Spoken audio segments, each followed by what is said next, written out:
Inimsoo õnnetus seisab võimetuses progressi vastu, kuigi progress viib hävinemisele. Kuigi Euroopa on muutunud inimsoo paiseks, kuid kes jõuaks hävitada linnad, raudteed, tunnelid, laevad, masinad, tehased. Kes jõuaks seisma panna kõik need liikuvad ja keerlevad rattad, need terasest ja betoonist koolemid, seda tungi ikka uutele ülesleidustele.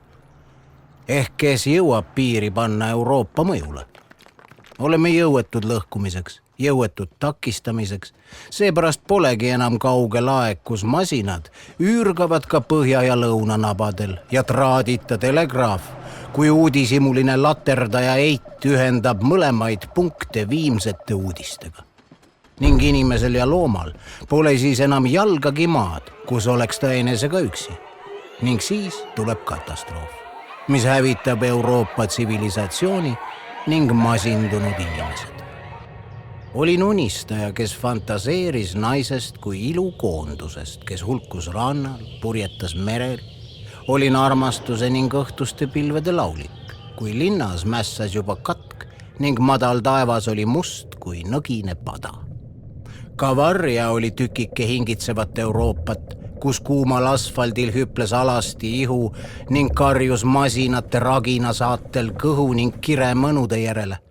Kavarja oli jõudnud kulminatsioonini, kui roostest söödud kell, mis ei helisenud enam, vaid soigus julmilt ning karedalt. Terved ööd kostis trummide, kastanjettide ning trianglite põrgulik põrin ning konokest mürgistud tütarlaps kauples paberist rooside ja oma ihuga, aga ta juuksed olid hallid asfaldi peenikesest tolmust ning huuled sinised bensiinivingust. Palju jalu, määrdinud lühikeses seelikus ahnete, hirmunud silmega lookles kui siug automobiilide ning trammide keerus.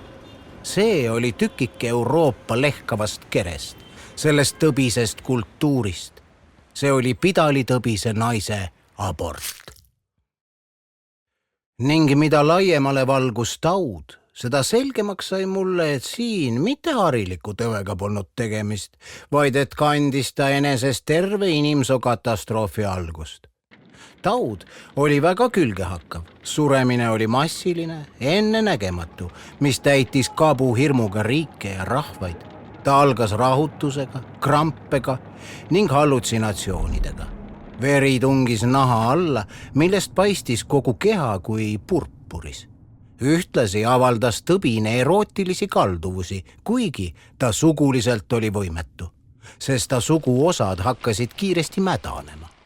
Temperatuur tõusis kiiresti ning järjekindlalt 42 kraadini, millele järgnes südame rabandus. Haigus kestis kõigest 1-2 tundi, harukordsetel juhtumisil veidi kauem. Ja siis, ühel ilusal hommikul ärgates, kuulsin inimeste karjumist tänaval. Miskipärast tundsin end korraga kui tiivustud ja jooksin välja.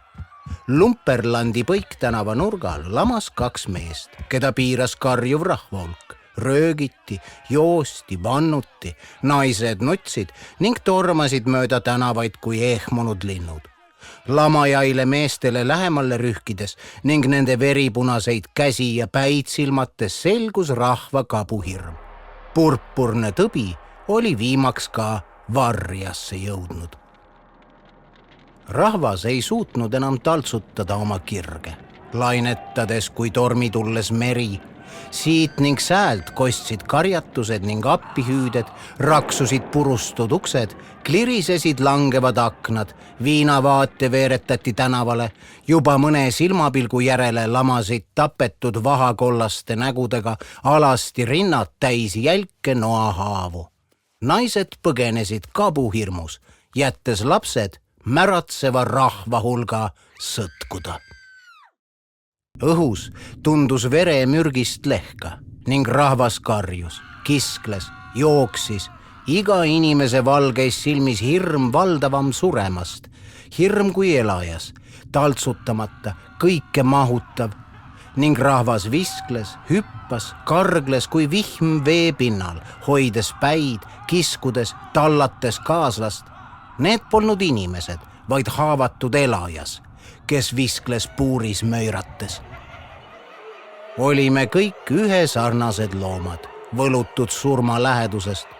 Polnud enam haritlasi ega töölisi, kapitaliste ega vaeseid. Polnud enam rõhutuid ja rõhujaid, kõik olime üheväärsed korjused, kes veel liikusid, veel hingeldasid, veel märatsesid, et siis surra ja kaduda Põhjakanali vetes.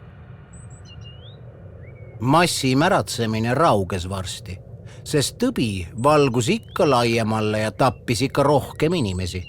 Märatsemises avaldus esialgne kärsitus ja hirm, kuid ta ei suutnud kauemaks unustada surma. Tänavad ja hoovid olid juba täis tõbiseid, kes karjusid ja vehklesid, kuid surid kellegi avitamata. Tõbiste eest põgeneti, neid loobiti kividega, kisti pootshaakidega veel karjuvaid, veel appi hüüdvaid, veel hingeldavaid kanali äärde ning lükati vette. Surm sõidab lõunast, rääkisid laulva häälega missionäärid. Surm sõidab lõunast ja väriseb maada kapjade löökest ja kustub päikeda külmast vaatest ja kuivavad jõed ja mered ta hingamisest. Ning loom hüüab looma, lind hüüab lindu, aga metsad ja põllud on tühjad inimese pojast, sest surm sõidab lõunast, päikese ja kõrbete maalt. Tõbi ei tapnud naisi, seepärast pidid nad hoolitsema enese eest. Linna veidigi lehkavaist korjusist koristades pöördus nende tähelepanu uuesti lõbutsemisele ja jälgimale flirdile. See oli otse kui naiste võidujooks auhindade pääle, sest 100 000 naise vastu oli kõigest mõnisada meest. Oli juhtumusi, kus naised kirehoos mõne peitu pugenud vanamehe või poisikese tabasid, ta hõisates tänavale kiskusid ja siis ta alastusest joobusid rohkem kui viinast ja oopiumist. Oli ka juhtumusi, kus naised omi kaasvõistlejaid tapsid, et meest üksi omandada. See oli kui näljaste, kärbeste ja parmude parv, kes piiras surevat hobusekronu, et veel imeda, veel tunda värske vere joobnustavat aroomi. Kuid mehi jäi iga päevaga vähemaks. Purpurne tõbi murdis tuhandeid ainsama päeva jooksul. Liikusin tagasi lindude koopa poole. Sääl on vähemalt Naatan Lorge, tõbine, vaimuhaige Naatan Lorge. Kiirendan sammu, hingan raskelt ja sügavalt. Ma tunnen oma südame kiireid lööke.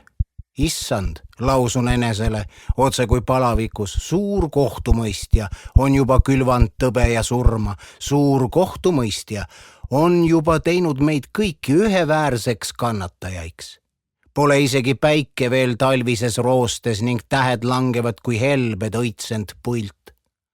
Ehk pole veel küllalt neid kannatusi, neid ahastusi, ehk pole veel terve ilm otse kui korjus lahtises kirstus. Miks ei sõida põtradega põhjast poeg, päike käes ja tähed kuue õmblusis? Meie oleme nutnud ning meil pole enam pisaraid. Meie oleme ahastanud ning meie suud on külmand kui allikad. Meie oleme lootnud, kuid jõudnud kibedama pettuseni. Me visklesime su hiilguse ees, aga surm kõnnib irvitades meie kannul. Millest elame veel? Mida peame tegema veel? Üsna koopa suu mann lamab Naatan Lorge tapetuna. Ning ilma, et sinna poole vaataksin, tean, et see on Ingriin. Tean, et tema on tapnud tõbise, hiilind kui varas koopasse ning tapnud Naatan Lorge palvetamisel. Lähme siit, lausub ta. Ühes sinuga, ühes naisega. Et elada pärast kõiki pettumusi endist elu ja luua ahervartele uusi illusioone. Ei, Inga. Uus inime ei sünni linna lõõmaval asfaldil. Uus inime tuleb metsadest, põhjast, karu valges nahas ning siniste silmiga. Ta sõidab põtrega põhjast ning tähed langevad ta ette nagu valged helbed õitsend puust. Üksi tema juhatab meid õige Jumala manu ning ehitab ahervartele uue elu. Mingisugune rahu ning õndsus asub mu rinda. Võtan kompsud selga ning lähen üle jäätunud mere põhja poole. Ma usun inimese uuesti sündi. Ma usun sellesse, kes sõidab põtrega kaugelt põhjast, päike käes ning tähed kuue umblusis. Ning ma lähen rõõmsalt talle vastu. Üle lumiste väljade, üle jäätanud mägede, ikka kaugemale ja kaugemale põhja poole.